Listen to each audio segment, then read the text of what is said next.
Every weekday afternoon, at precisely 4:30, the elevator doors opened on the seventh floor. Most people never looked up. A woman stepped out, pushing a small blue cleaning cart. She wore a neatly pressed navy blue uniform, comfortable shoes, silver hair tied carefully behind her head.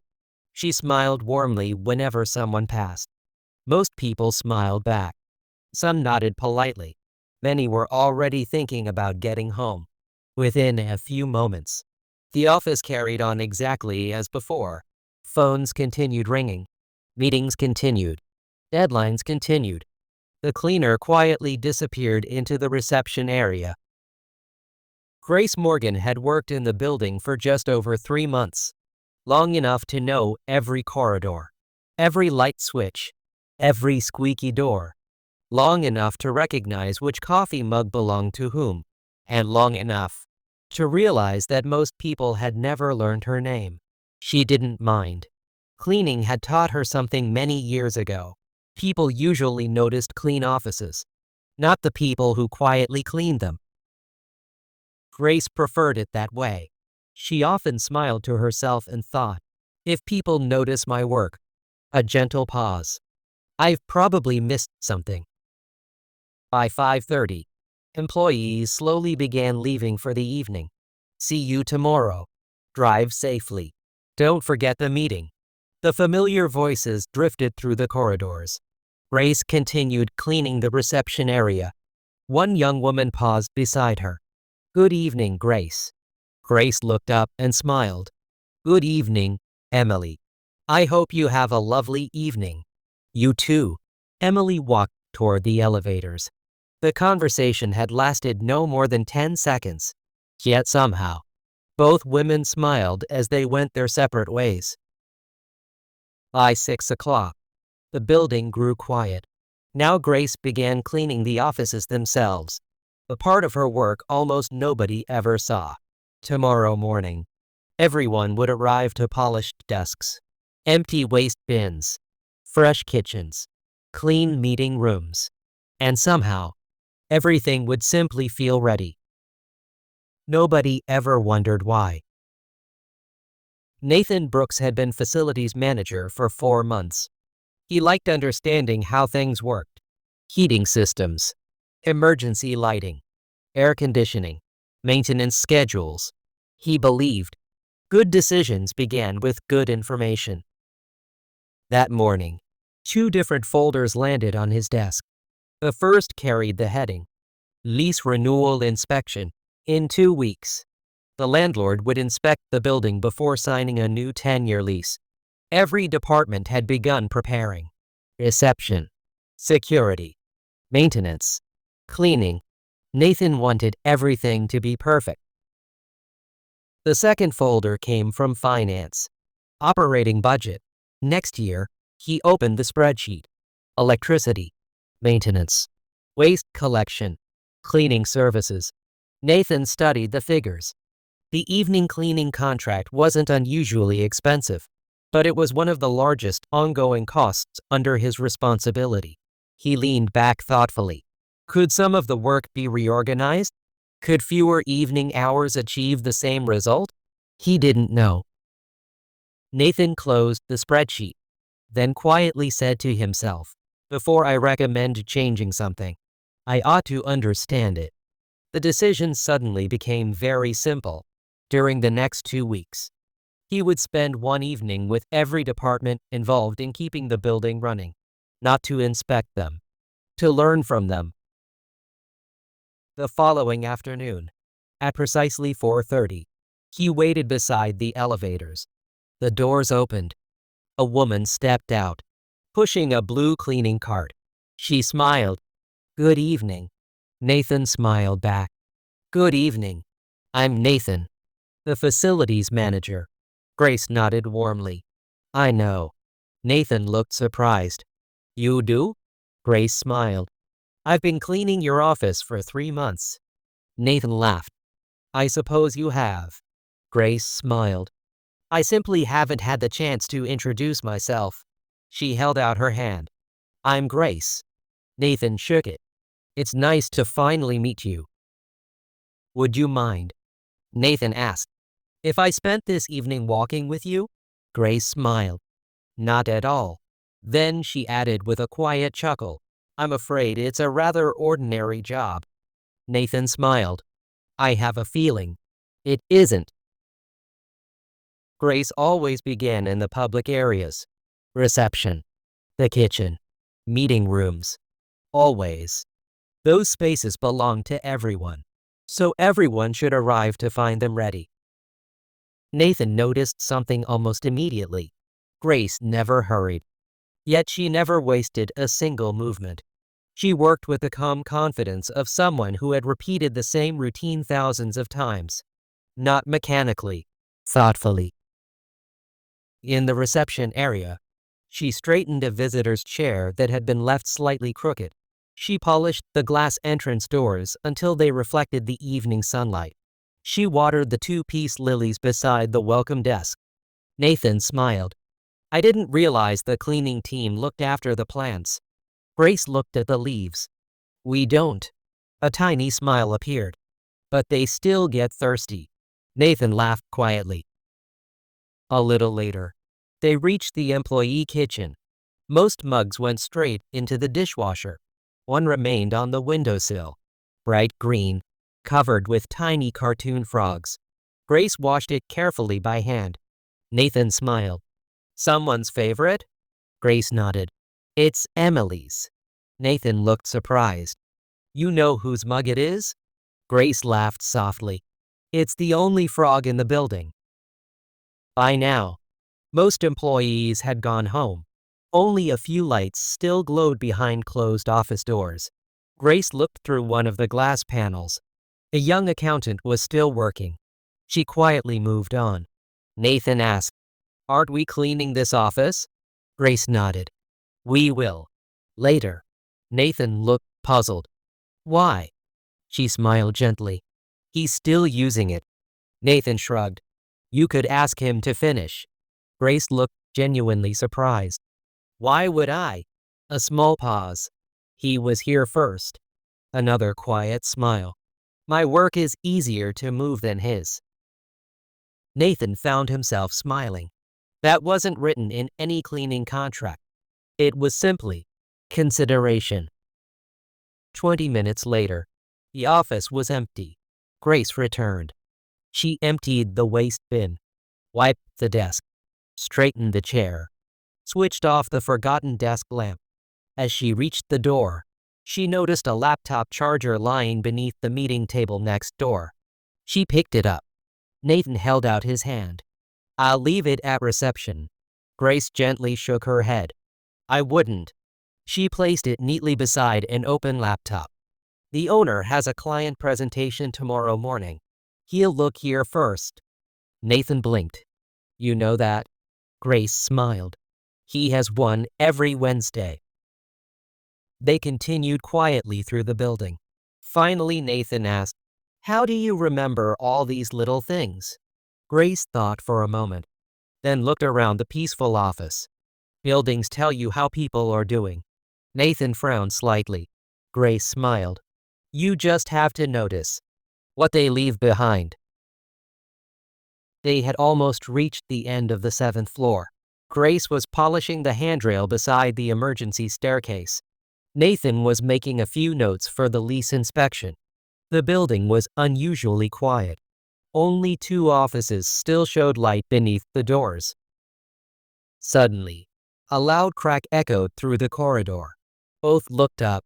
A second later, water began pouring through the ceiling tiles outside the archive room. Within seconds, the quiet corridor became chaos. Water spread rapidly across the polished floor. One ceiling tile gave way. Another followed. Nathan immediately reached for his phone. I'll call maintenance. Grace was already moving. Do that. I'll stop the water. Nathan looked after her in surprise. She was already halfway down the service corridor. Grace unlocked a small maintenance cupboard. Not because she was responsible for repairs. Because, after 40 years, she knew exactly where every emergency valve was located. She disappeared into the utility room. Less than a minute later, the sound of rushing water became quieter. Then, it stopped completely. Nathan hurried after her. How did you know where the shut-off valve was? Grace smiled while drying her hands. I've introduced myself to most buildings before people introduced themselves to me. Nathan laughed despite the situation. I've never even been in this room. Grace smiled. I imagined you probably hadn't. They returned to the corridor. Water still covered the floor. Grace quietly began placing absorbent towels around the archive door. Then she looked toward a nearby office. The server cabinet. Nathan turned. It shouldn't get wet. Together they carefully moved portable equipment away from the spreading water. Within minutes, the security guard arrived. Maintenance followed shortly afterward. The emergency was under control. The maintenance supervisor looked around, then smiled at Grace. You found the valve. Grace nodded. It was the fastest way. The supervisor laughed. Saves me crawling through the basement. Nathan stood silently beside them, watching, listening. Nobody seemed surprised that Grace had known exactly what to do. It was almost expected. When the maintenance crew finally left, the corridor was quiet once more. Grace picked up her cloth, looked at the wet footprints across the floor, then calmly began mopping. Nathan watched her. You've just dealt with a major emergency. Grace smiled. The floor still needs cleaning. Nathan couldn't help laughing. I suppose it does. Grace dipped the mop once more into the bucket. Buildings don't stop needing care just because something unexpected happens. Nathan looked thoughtfully down the corridor, then quietly asked, How long have you been doing this? Grace thought for a moment. 41 years. In hotels, hospitals, office buildings. She smiled. Buildings are surprisingly alike. Nathan smiled. And people? Grace looked around the now peaceful corridor.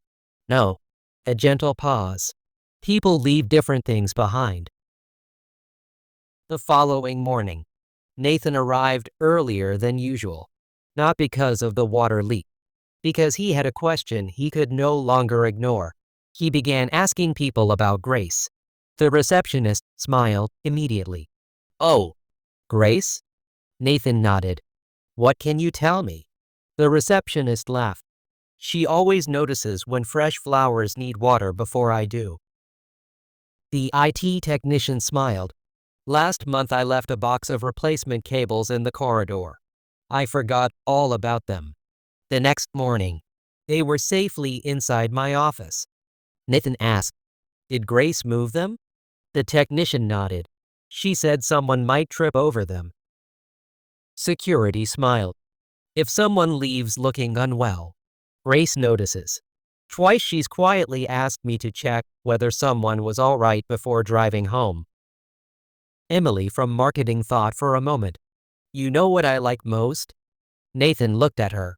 She never interrupts. But every evening, she says, I hope tomorrow goes well. Emily smiled. It somehow always makes tomorrow feel easier. By lunchtime, Nathan realized something. Nobody had one spectacular story about Grace. They each had one small story, on its own, almost insignificant. Together, they described someone who had quietly cared for an entire workplace, without anyone really noticing. That evening, Nathan found Grace quietly polishing the reception desk. The building had become peaceful once again. The burst pipe already felt like yesterday's news. Grace smiled as he approached. Good evening. Good evening. Nathan leaned lightly against the reception counter. I've been asking people about you. Grace looked almost embarrassed. Oh? The interesting thing, Nathan continued, is that nobody told me one big story. Grace folded the polishing cloth neatly. They wouldn't. Nathan smiled. They all told me little ones. The charger, the flowers, the cables, the glasses, the encouragement. He looked at her thoughtfully. It adds up to quite a remarkable person. Grace smiled gently. I think it adds up to a comfortable workplace. Nathan laughed softly. You really don't like taking credit. Grace shook her head. I've spent my whole career trying to make other people's work easier. A small pause. If they notice me, I've probably interrupted their day. Nathan looked around the quiet reception area. You've been doing this for 41 years. Grace nodded. 41 happy years. He couldn't help asking, didn't you ever want to do something else? Grace smiled. I did. Nathan looked surprised. You did? I wanted to help people. She looked around the office. So, I became a cleaner. Nathan looked puzzled. Grace noticed. Most people reacted that way. She continued quietly. When a building is cared for, people think more clearly. They work more comfortably. They worry less. They feel respected. A gentle smile. My name isn't on any project, but perhaps I've helped a few projects succeed. Nathan remained silent. He had never thought about cleaning that way. Grace picked up her cart. You know. Nathan looked up.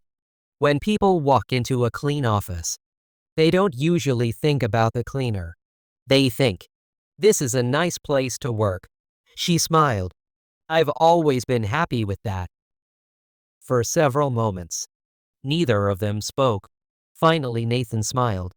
I think I've been looking at the wrong numbers. Grace looked at him curiously. The budget? Nathan nodded. I kept measuring what cleaning costs. A thoughtful pause. I never measured what good cleaning prevents. Grace smiled warmly. I don't think spreadsheets are very good at that. Nathan laughed. No, I don't think they are either. 2 weeks later, the lease inspection took place.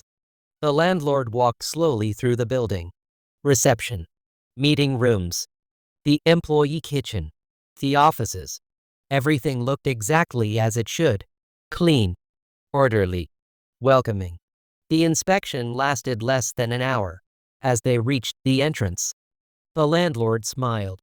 You've maintained the building beautifully. Nathan smiled. Thank you. Then, after only a moment's hesitation, he added, we've had a great deal of help. The following Monday, a new employee joined the company. As always, Nathan welcomed everyone at the morning orientation. This time, he did something different. Instead of introducing only department managers, he introduced every team that quietly kept the company running. Reception, security, maintenance, housekeeping. Later that afternoon, the elevator doors opened. Grace stepped out with her familiar blue cleaning cart. A young software engineer passed her in the corridor. He smiled. Good evening, Mrs. Morgan. Grace looked pleasantly surprised. You know my name? He smiled. Nathan introduced us this morning. Grace returned the smile. I'm very glad. As she continued toward reception, she noticed a chair slightly out of place. She straightened it. A newspaper lying on the coffee table. She folded it neatly. One of the peace lilies had begun leaning toward the sunlight. She turned the pot a little. Tomorrow, it would grow straight again. The narrator spoke quietly. Some people build companies. Some write the software. Some welcome the visitors. Some repair what breaks. A gentle pause. And some quietly make it possible for everyone else to do their best work. Another pause. The strongest workplaces aren't built only by the people everyone notices, but also by those who never ask to be noticed at all.